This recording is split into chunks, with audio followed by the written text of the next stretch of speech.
Ang karunungan ay kapangyarihan. It's time once again to put that power to the test here on K-Check.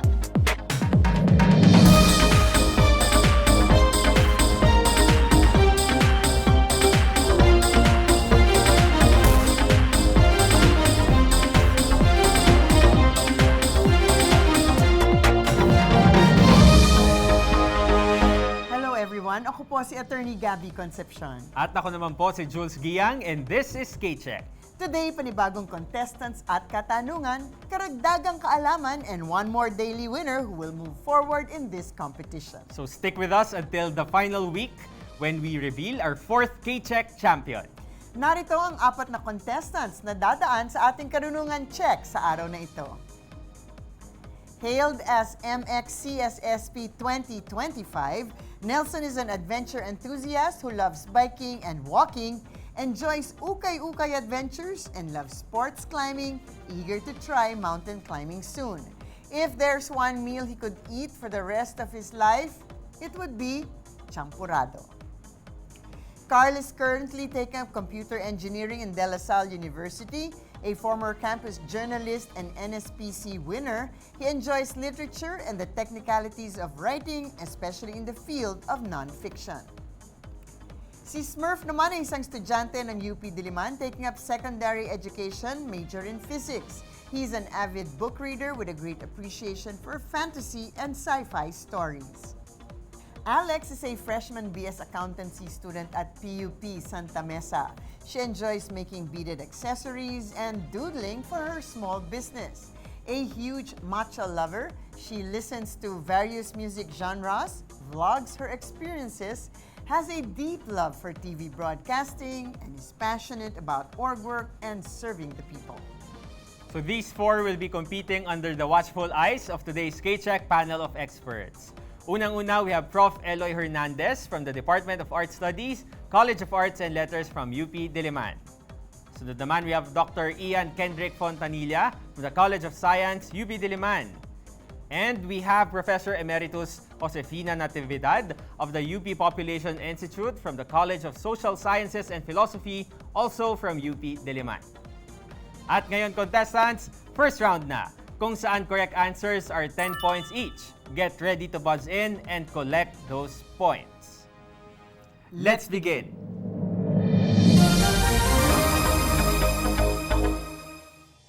Question number 1. Which Japanese city marked the 80th anniversary of the atomic bombing on August 6? Carl. Hiroshima. Hiroshima is the correct answer. K-check. Question number 2. When economists talk about a country's total economic output, what three-word term, abbreviated as GDP, are they referring to, Smurf? Gross domestic product. Gross domestic product is the correct answer. K-check. Question number 3, entitled Comedian, which fruit was famously taped to a wall and sold at auction in 2024, Carl? A banana. A banana was sold in 2024 for $6.2 million. Banana is the correct answer. K-check. Question number 4. What four-letter term refers to a member of the National Socialist German Workers' Party that ruled... Yes, Carl. A Nazi. A Nazi was a member of the National Socialist German Workers' Party that ruled Germany under Adolf Hitler from 1933 to 1945. Nazi is the correct answer. K-check. Question number 5. What word beginning with the letter T is used to describe materials like water or air that allow the passage of light with very minimal distortion? Yes, Merv. Transparency. Transparency or transparent is the correct answer. K-check. Question number 6. Yuka Saso, Rian Maliksi, and Juvik Pagunsan are champions in what sport?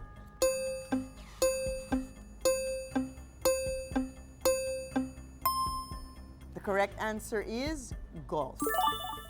Question number 7. Complete the title of a 2022 film featuring the headmaster of Hogwarts. Fantastic Beasts, The Secrets of Blank. Carl. Where to find them? The answer is incorrect.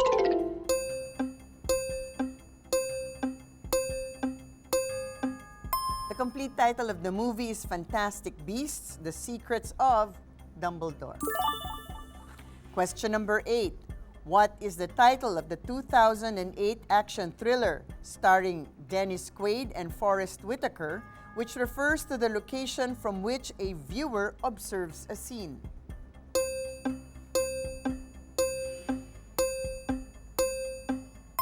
The title of the movie is Vantage Point. Question number 9, mental math this time. What is half the sum of 17 and 23? Carl. 20. 20 is the correct answer. K-check. Question number 10. What MMORPG released by Blizzard Entertainment in 2004 is set in the fantasy world of Azeroth? Yes, Carl. World of Warcraft. World of Warcraft is set in the fantasy world of Azeroth and features Thrall and Jaina. World of Warcraft, or WoW, is the correct answer. K-check. Question number 11. Which military academy came under investigation in June 2025 after hazing complaints involving its cadets were filed with the Baguio City Police?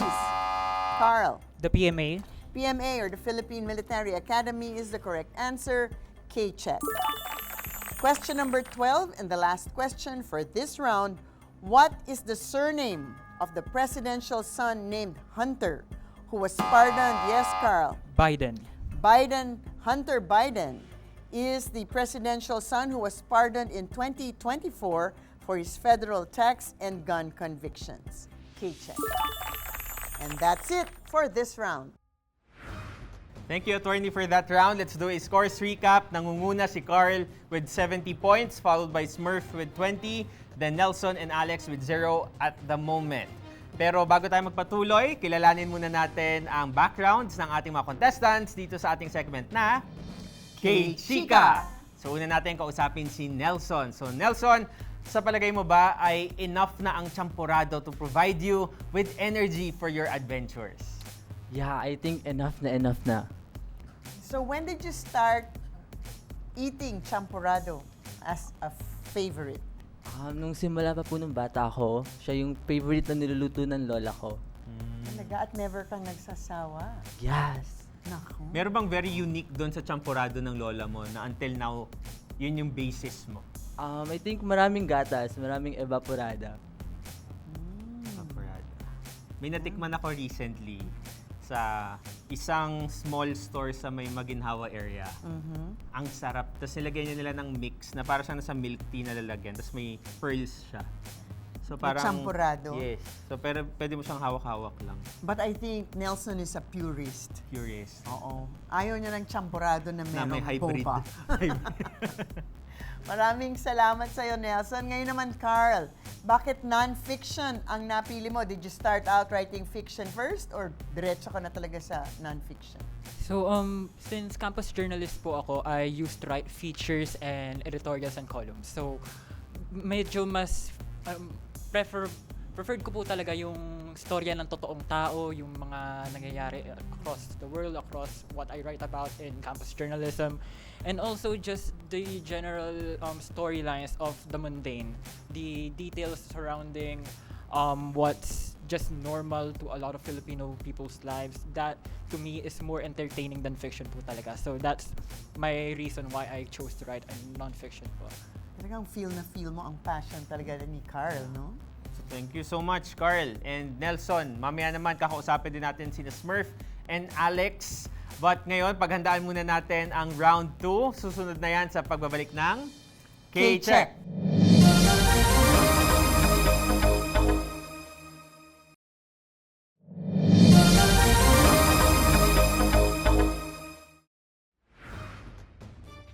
Tuloy pa rin ang ating karunungan check after the first round. Nagli-lead po si Carl with 70 points, Smurf with 20 points, Alex and Nelson with a bit of catching up to do. And as promised, itutuloy po natin ang pag-interview sa ating contestants na si Smurf at saka si Alex dito sa segment natin na tinatawag nating K-Chika. So, Smurf. Siyempre, unang-unang tatanungin natin, bakit nga ba Smurf ang pangalan mo? It's contrary to popular belief po, hindi po siya dun sa blue na cartoons. So, it actually came from the word surf. Tapos, initial ng nanay ko, which is letter M. So, surf and M, Smurf. Yeah, and I'm sure you get asked all the time, no? Yes. Yes. Pero bakit mo ba napiling karera ang pagtuturo? Growing up, I had a role model. It was my ate. So, she teaches din kasi. And then, I think siguro talaga, it's something that I enjoy. Kasi even back in elementary, parang nakahiligan ko na rin magturo sa classmates. Ang galing, no? Maaga pa lang nalaman na niya kung anong gusto niya Correct. gawin. Kaya important yung mga role model sa growing up ng mga bata. Thank you, Smurf. Ito naman si Alex na merong small business. Ano tong small business mo, Alex, at kumusta? Yung small business ko po is mga beaded accessories. Actually, before this, I have a lot of small business po. Pero this is the business po where I found stability po. Kaya po, yun po yung pinagpapatuloy ko hanggang ngayon. And accountancy major ka? So Fresh- na-apply mo na rin ba siya sa business mo ngayon? Yes po, pag mag-aano po ng monthly income and expenses po. Nagbabalanse siya. Mukhang malaki talaga ang nakukuha niya sa kanyang business ng beaded accessories. No? Kasi kailangan niya ng accountant ngayon. Oo. Mahal yun pag kinuha mo sa business. So maraming salamat, Smurf and Alex. And now, it's time for round 2. So contestants, get ready to buzz in, but this time, please make sure to strategize. Dahil dito sa ating round 2, correct answers are now worth 20 points each, but you lose 10 points if you answer incorrectly. Let's begin.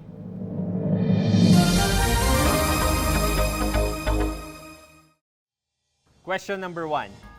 Fill in the blank. The English title of a novel by Gabriel Garcia Marquez and a Netflix series is 100 Years of Blank. Smurf. Solitude. Solitude is correct. K-check. Question number 2. Invented in the 17th century, what scientific instrument is used to magnify small organisms? Carl. A microscope. Let me proceed. That are too tiny to be seen with the naked eye. You said microscope. That is correct. Okay, check. Question number 3. In geometry, what is the volume of the rectangular box having dimensions 2 centimeters, 4 centimeters, and 5 centimeters? Smurf. 40 cubic centimeters. 40 cubic centimeters is correct. Okay, check. Question number 4. Which actor played the title role in the films Hercules, The Scorpion King, and Black Adam? Carl. Dwayne The Rock Johnson. Dwayne The Rock Johnson is correct. Okay, check. Question number 5. Which singer celebrated his 60th birthday last year with a Pure Energy concert? Smurf. Mr. Gary Valenciano. Let me proceed. Where he sang his hits Di Bale Na Lang and Take Me Out of the Dark. Gary Valenciano is correct. Okay, check. Question number 6.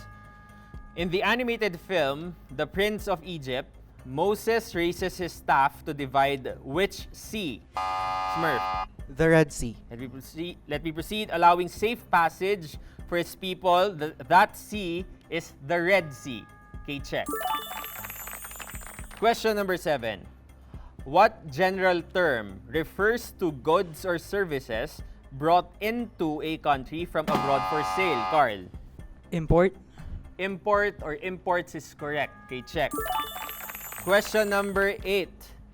In the 2025 Marvel movie, the Human Torch is a member of which, Carl? Fantastic Four. We proceed. Of which iconic superhero quartet? You said Fantastic Four. That is correct. Okay, check. Question number 9. In which country was former President Jair Bolsonaro placed under house arrest in 2025? Carl. Argentina. Argentina is wrong. Anyone can answer? Murph? Brazil. Brazil is correct. Okay, check. Question number 10. Which country held its first naval exercises with the Philippines in 2025, sending Smurf? Indonesia? Indonesia is wrong. Let me proceed. Sending the warships INS Keltan and INS Delhi. Carl. India. India is correct. Okay, check. Question number 11. The 2021 film, subtitled New Legacy, starring LeBron James, is a standalone sequel to what 1996 movie starring Michael Jordan?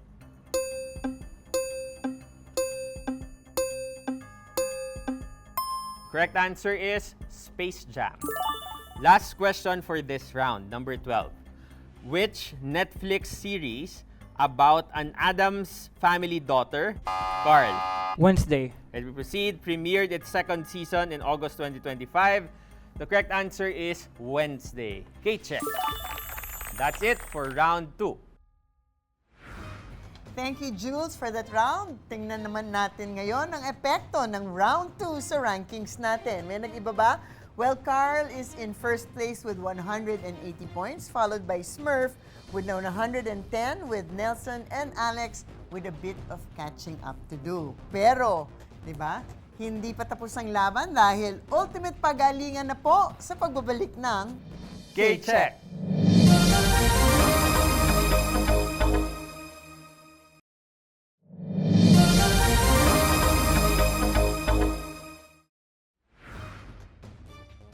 And welcome back to K-Check. Our score so far, before we proceed, Carl in the lead with 180 points, followed by Smurf with 110 points, Nelson and Alex with a bit of catching up to do. Pero sabi nga namin, hindi pa tapos ang laban dahil meron pang paparating na ultimate pagalingan round. So contestants, dito correct answers are worth 30 points each at may 15-point deduction for wrong answers. For this multiple choice round, we will accept the answer itself or the letter and answer but not the letter only. Sa ating panel of experts, manggagaling ang mga katanungan. Let's begin.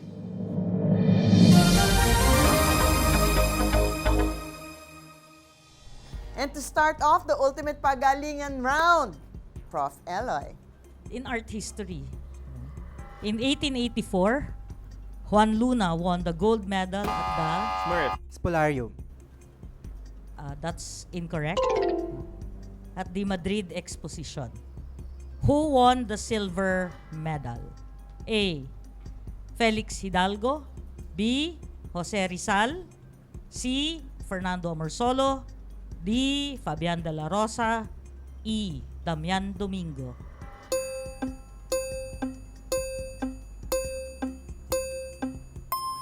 So the correct answer is Felix Hidalgo. He won for the painting Las Virgenes Cristianas Expuestas al Populacho, or in English, Christian Virgins Exposed to the Public.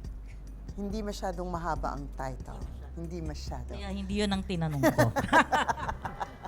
Maraming salamat, Prof. Eloy. Prof. Ian this time.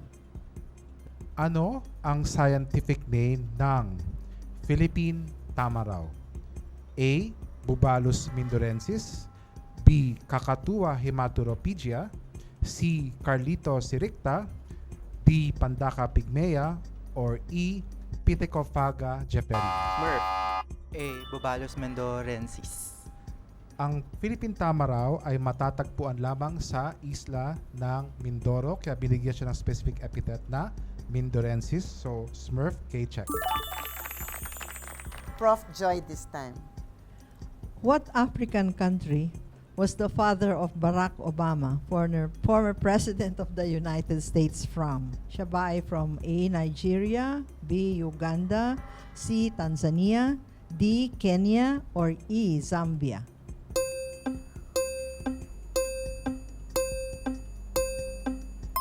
The answer is D. The father of Barack Obama was from Kenya.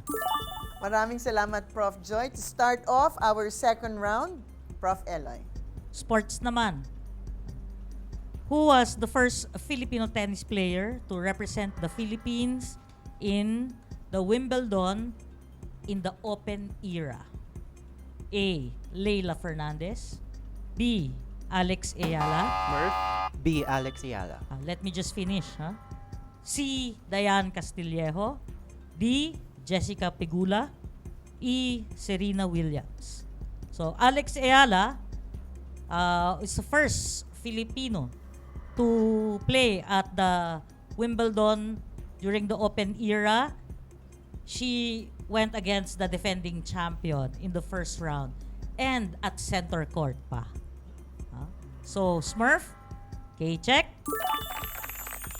Maraming salamat, Prof. Ian. Ano ang tawag sa gamot na binubuo ng mga patay o pinahinang mikrobyo, toxin o virus upang turuan ang ating immune system na makapaghanda laban sa sakit? Carl? A vaccine, bakuna. Tama, K-check. Prof. Joy. Okay, ito naman ay sa Philippine politics and governance. How many senators are there in the Philippine Senate? Carl? 24. Okay, the number of senators in the Philippines is 24. Okay, check. Okay, let's do a score recap, attorney. Si Carl ang nangunguna with 240 points, Smurf with 155 points, and Nelson and Alex pwede pang humabol dahil sa ating last half. Meron pang 180 points. Okay. Prof. Eloy. The UP Chapel is the first circular church in the Philippines. Who was the architect of the UP Chapel? A. Leandro Locsin, B. Guillermo Tolentino, C. Juan Nakpil, D. Pablo Antonio, E. Carlos Arguelles.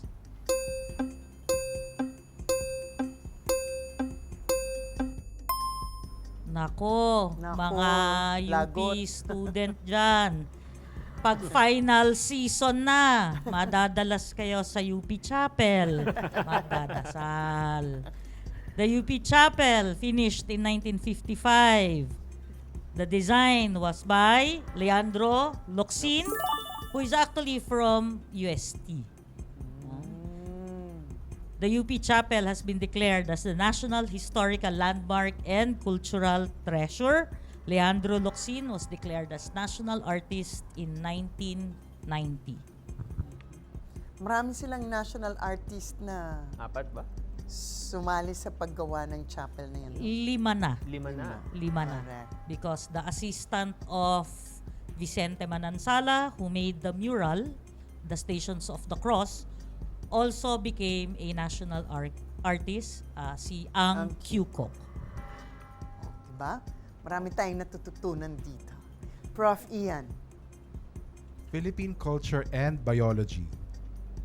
Sa kantang Bahay Kubo, ang linga na kinakain natin at matatagpuan sa paligid-ligid ng kubo ay isang A. Bulaklak, B. Buto, C. Bunga, D. Dahon o E. Ugat.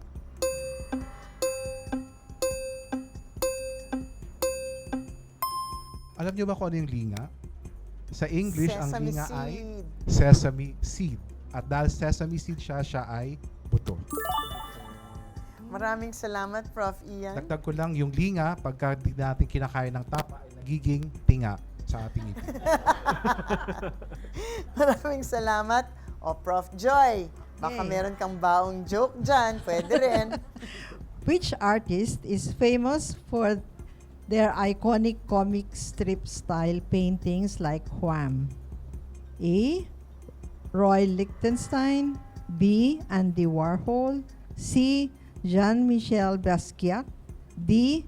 Keith Haring, E. Banksy.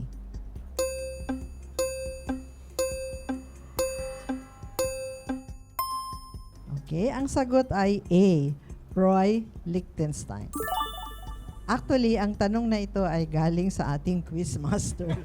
Ako na lang po, Roy Lichtenstein, yung style niya, pop art. Large-scale paintings siya na mukhang comic strips. Pero pag tinignan mo, mukha siyang, they're made out of small dots. Correct. Dot matrix type of printing. Parang pointillism din ba yun? Iba pa yun? Iba pa yung pointillism, pero siya, mimic niya yung dot matrix.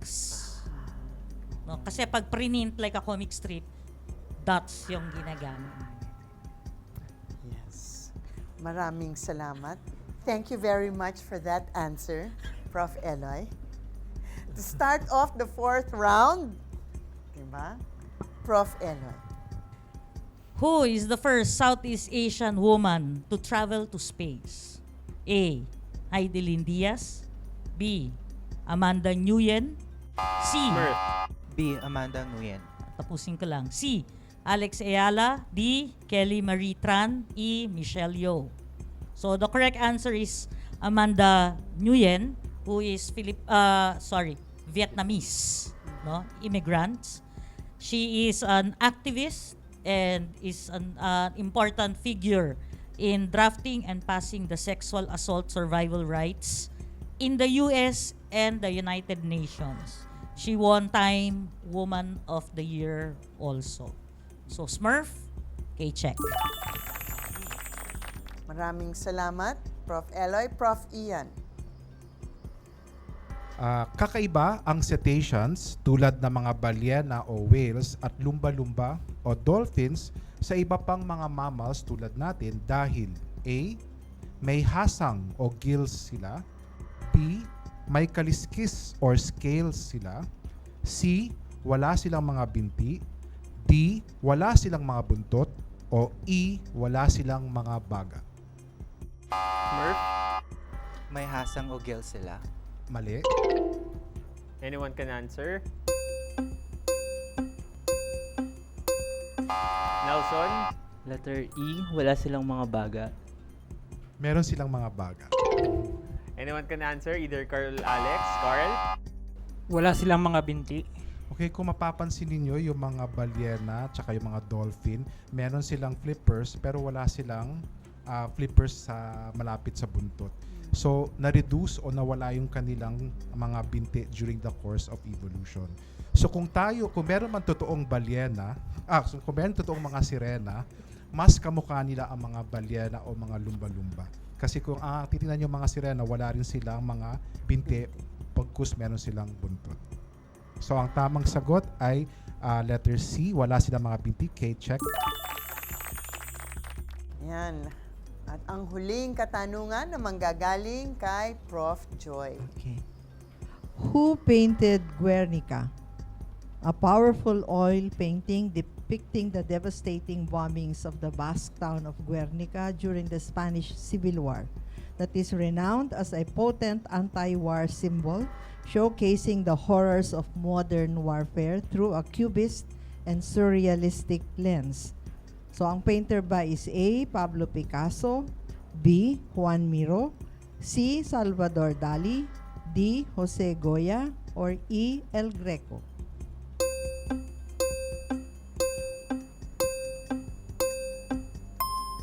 So, ang painter ng Guernica na makikita sa Madrid, sa isang museum in Madrid is Pablo Picasso. And that's it for our K-Check Ultimate Pagalingan Round. Congratulations to Carl, our K-Check Daily winner with a final score of 270 points. We'll see Carl again on Friday when he competes with our other daily winners for a spot in our semifinals. Maraming salamat din kina Nelson, Smurf, and Alex for joining, and to the members of our panel of experts, Prof. Eloy, Prof. Ian, and Prof. Joy. Thank you so much. Ako po si Jules Giang. At ako naman po si Attorney Gabby Concepcion. Join us again tomorrow for another round of K-Check!